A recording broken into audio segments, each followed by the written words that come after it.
Olá, pessoal, tudo bem? Sejam muito bem-vindos, sejam muito bem-vindas à nossa aula de número 5.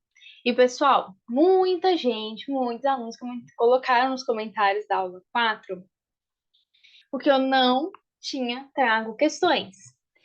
Eu gravei aquela aula faltando pouco tempo para eu entrar no meu expediente e eu falei, gente, quer saber? Eu gravo os artigos que eu já coloquei no material e na aula de número 5 eu abordo o quê?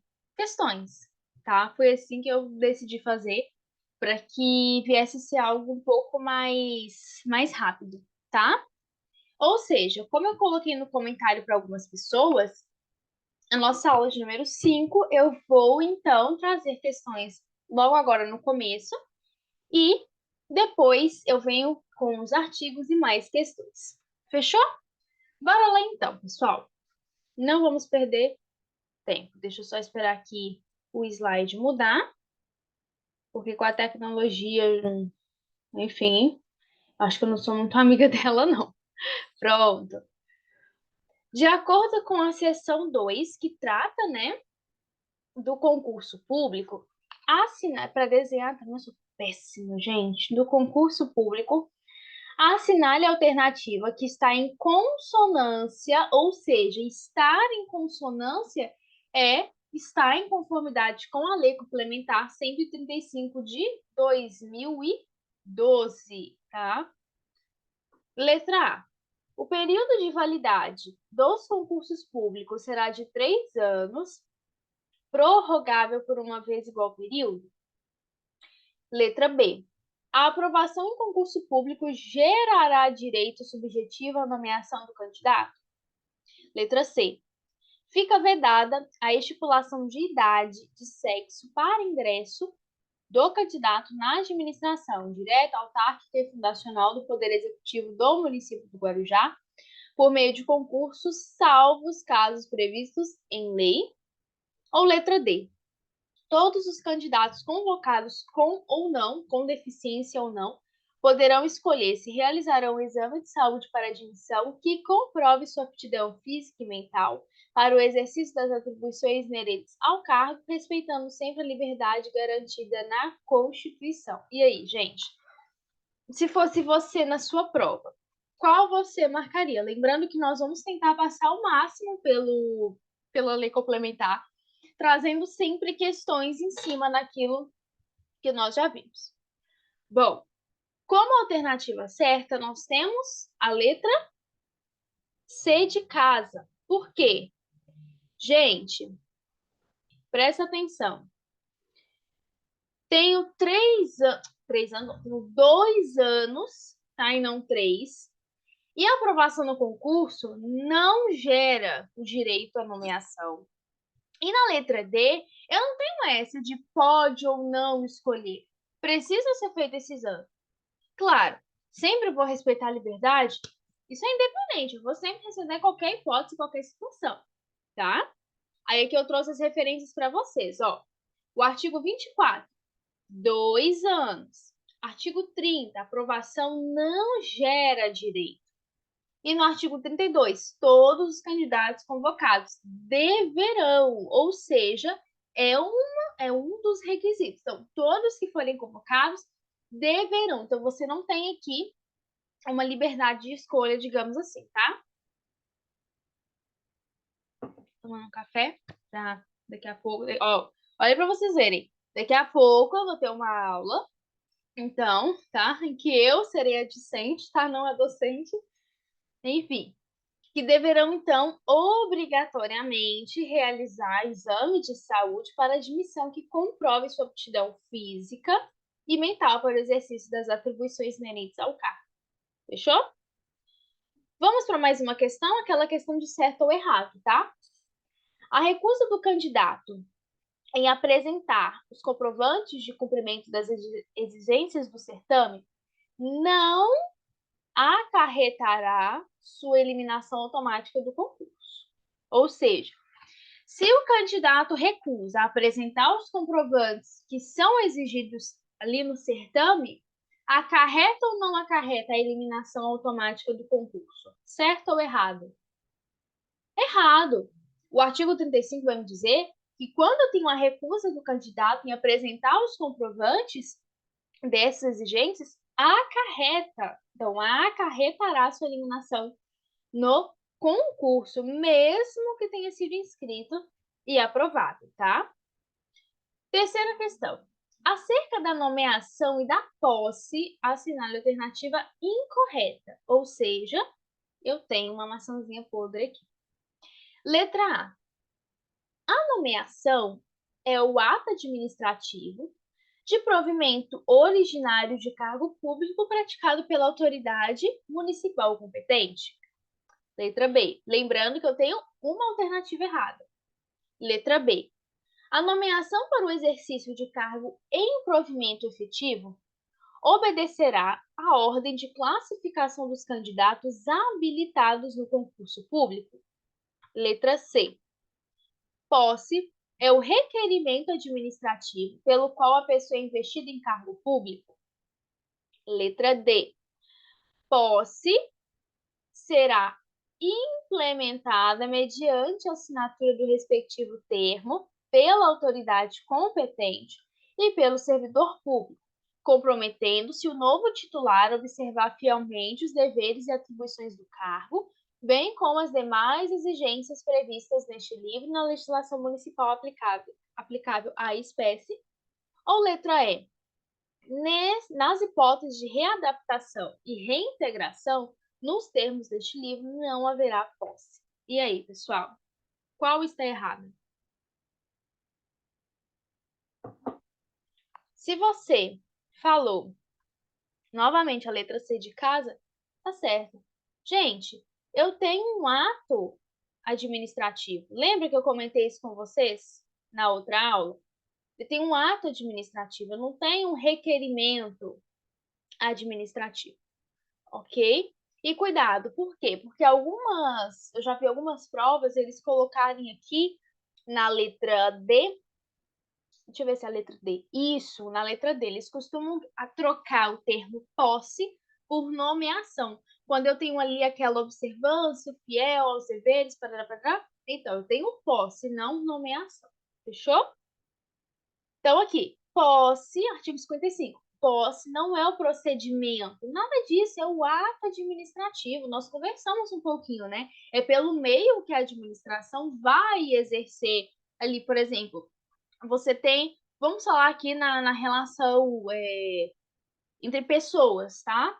Pessoas físicas, enfim.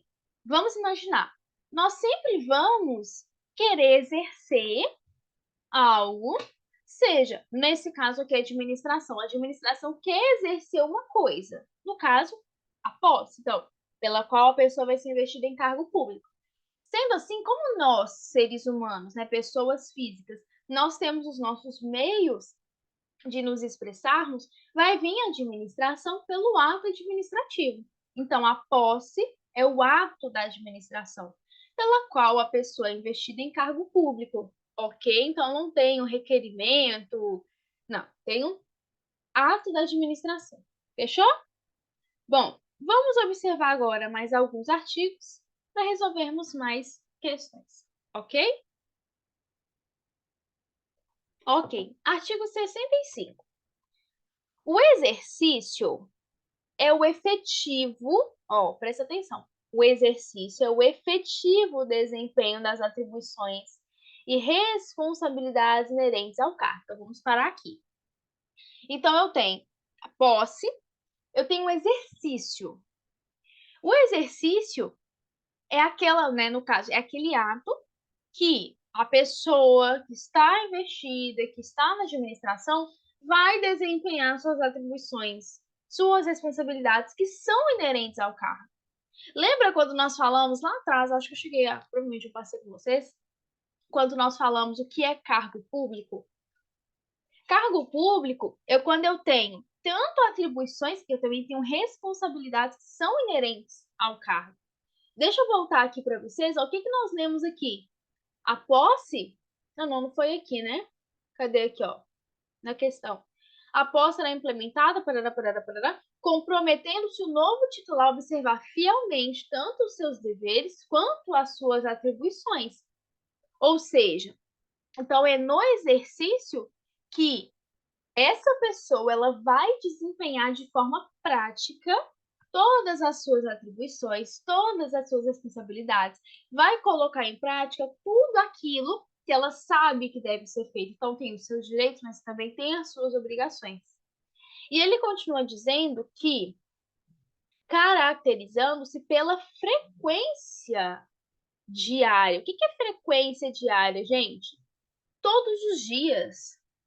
Então, o exercício ele é caracterizado pela frequência diária e pela execução da atividade, porque de nada adianta a pessoa estar atribuído de funções, aquilo que ela sabe que ela deve fazer, se você não tem uma frequência, ou você até tem uma frequência, mas você não tem a execução daquela atividade. E por que eu tenho uma frequência antes da execução? Porque como que eu vou executar aquela atividade que me é atribuída se eu não tenho frequência? Entende? Como que uma coisa depende da outra? Então, o exercício é o efetivo desempenho tanto das atribuições como das responsabilidades que são do cargo, inerente é da natureza do cargo. E nós temos duas, então, caracterizações. Primeiro, a frequência diária daquele servidor e a execução de atividades daquele servidor, ok? Lembrando que todos os atos, vamos dizer assim, né? Sempre vai estar ali com foco principal no quê? No bem público, tá, pessoal? Parágrafo 1º. O servidor terá exercício no cargo para o qual foi...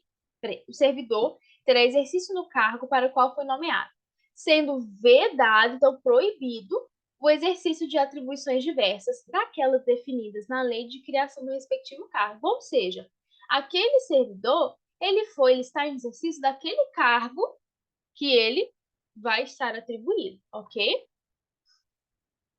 2, inciso segundo. O início, então, o início, a interrupção e o reinício, ou seja, quando começa, se precisa ser interrompido, então a interrupção, e quando volta dessa interrupção do exercício serão obrigatoriamente, não é facultativamente, é obrigatoriamente registrado no assentamento individual do servidor. Ou seja, tanto o início do exercício, tanto se eu tiver uma interrupção e quando eu tiver a volta, o reinício do exercício, tudo vai ser registrado no assentamento individual do servidor. Parágrafo 3º. O exercício do cargo terá início no primeiro dia útil após a data da posse. Então, quando que vai começar o exercício? Primeiro dia útil após a data da posse. Quarto, daí você vê, tenho a posse e tenho o exercício. Então, posse e o exercício. Quarto, o prazo previsto no parágrafo anterior, qual o prazo, gente? Um dia útil após a data da posse. Poderá ser prorrogado. Então, pode ser prorrogado uma única vez pelo período máximo de 10 dias úteis, por solicitação tanto do interessado e a juízo da autoridade competente para a prática de ato em provimento. Então, em regra, você tem que o exercício se dará após o primeiro dia útil da data da posse. Então, início, primeiro dia útil após a data da posse. Posso ter caso de prorrogação? Posso. Quanto tempo de prorrogação? 10 dias úteis por um único período, por solicitação tanto do interessado e a juízo da autoridade, tá?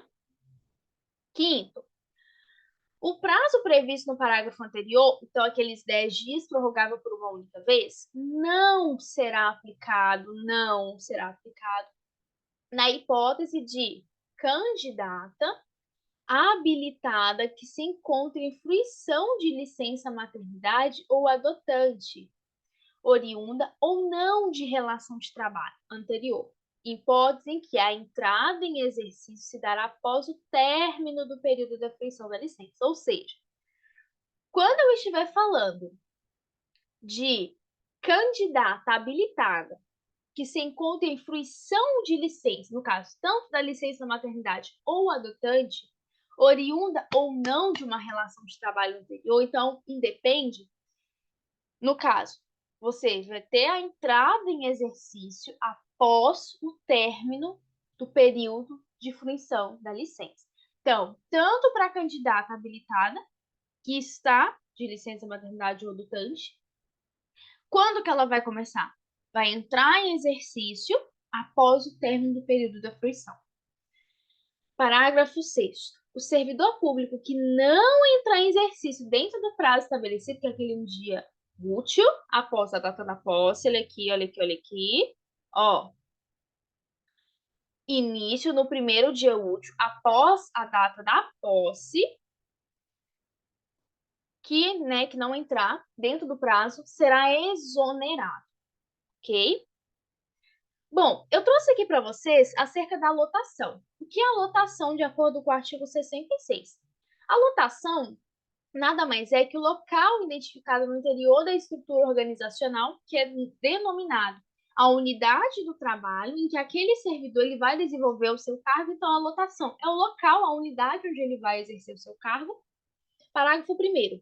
A lotação inicial do servidor em determinada unidade de trabalho não gera garantia de inamovibilidade. O que te dá a entender inamovibilidade? O movibilidade dá a entender algo móvel, né? Inamovibilidade, que nos dá a entender que não é móvel, tá? Então, não gera nenhuma garantia de inamovibilidade. Podendo a administração deslocar o servidor para outro órgão. Ou seja, o fato dele estar lotado em uma unidade de trabalho, isso não impede que a administração venha deslocar esse servidor para um outro órgão. Ah, Rebeca, mas como que fica? Questão de hospedagem, questão... Gente, isso tudo a lei vai te falar, tá? De acordo com as necessidades da gestão dos quadros de pessoal e na forma disciplinada na lei. Parágrafo 2º. Nenhum servidor poderá ter exercício em unidade de trabalho diferente daquela em que estiver lotado, salvo nas hipóteses dessa lei ou mediante prévia autorização do prefeito. Ou seja, em regra, nenhum servidor vai poder exercer o seu serviço longe daquela unidade para a qual ele foi lotado. Então, nenhum servidor poderá ter exercício em unidade de trabalho diferente. Ah, Rebeca, mas você acabou de ler. Sim, a administração pode, mas aí você vê, a administração pode deslocar de acordo com a necessidade. Mas se aquele servidor está alocado para aquela unidade A, ele não pode exercer na unidade B, só se ele tiver autorização do prefeito e, nesse caso do parágrafo 1º, podendo a administração fazê-lo de acordo com a necessidade. Fechou? Bom, vamos resolver algumas questõezinhas? Bora! A Lei Complementar 135 de 2012 trata do Instituto do Exercício do Cargo Público. Acerca dessa atribuição, assinale a alternativa correta. Então, eu tenho apenas uma certa. Letra A. O servidor terá exercício no cargo para o qual foi nomeado, sendo vedado o exercício de atribuições diversas daquelas definidas em lei de criação do respectivo cargo, salvo os casos previstos em decreto municipal. Letra B. O exercício do cargo terá início no 10º dia após a data da posse. Letra C. O exercício do cargo terá início no primeiro dia útil após a data da posse. Letra D. O prazo previsto para a entrada em exercício no cargo poderá ser prorrogado por uma única vez pelo período máximo de 10 dias úteis, por solicitação e ao juízo da autoridade competente. Deixa eu fazer uma coisinha aqui, gente. Enfim. Letra E. O servidor público que não entrar em exercício não será exonerado do cargo. Gente, aqui teve um errinho de digitação, peraí. Ó, aqui teve um erro de digitação, tá? Quer ver? A letra C, ó. O exercício de cargo terá início no primeiro dia útil, primeiro dia útil após a data da posse, tá?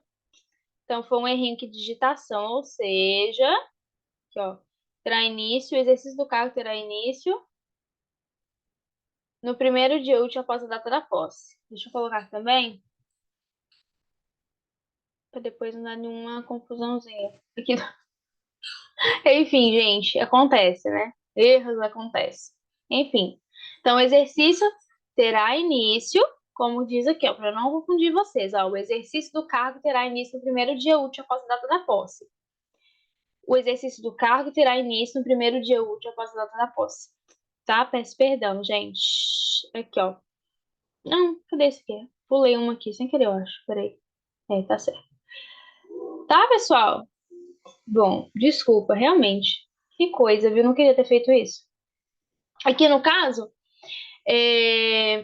são as referências, tá? E aqui eu acabei copiando também a resposta. Enfim, finge que não aconteceu. A lotação inicial do servidor em determinada unidade de trabalho não gera garantia de inamovibilidade, podendo a administração pública deslocar o servidor para outro órgão ou unidade de trabalho, de acordo com as necessidades da gestão dos quadros de pessoal e na forma disciplinada na lei. Como vimos, certíssimo. Pessoal, me desculpa que aquela questão repetiu, tá? Não era para ela ter repetido. Peço perdão, gente. Quase peguei minha xícara. Peço perdão, gente, tá bom? Mas eu espero que tenha dado para vocês compreenderem, tá? O professor também é. Enfim, deixa pra lá. Brincadeira. Pessoal, fiquem com Deus até a nossa próxima aula. Agora eu vou correr porque agora eu tenho uma aula, só que bem de olho no relógio. Fiquem com Deus, pessoal. Até a nossa próxima aula. Um grande abraço. Tchau, tchau.